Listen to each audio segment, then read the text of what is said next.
Just a quick No, comment. let Lauren first. Lauren.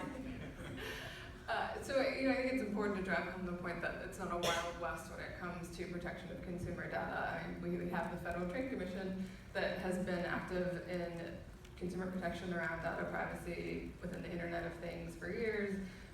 Cars are not that unique in this particular area, and it sounds like, obviously there's increased interest at the FTC in this growing quantity of data in cars.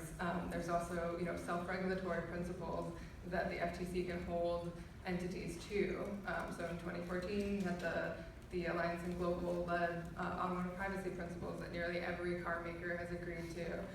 And that type of effort is something that is self-regulatory, but has enforcement mechanisms through the FTC. And we should communicate to consumers that there are entities that can enforce against unfair, deceptive trade practices, that this isn't a Wild West. And if we're, as Nat even mentioned earlier, we're not sure what sensors these cars are actually going to wind up needing. I think we're not sure how we're going to wind up defining safety data in the long run, especially as we have more autonomous cars. So I think coming out with legislation today on this specific issue would be really challenging. I think we need to have these conversations and figure out how we can improve notice and choice, particularly with something as easy as your phone syncing your contacts through Bluetooth.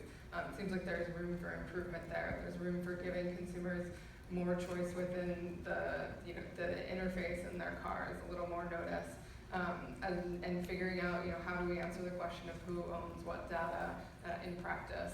And I think these conversations are happening at events like this, and we need to have them more rigorously going forward before we come up with a sort of prescriptive fix right now.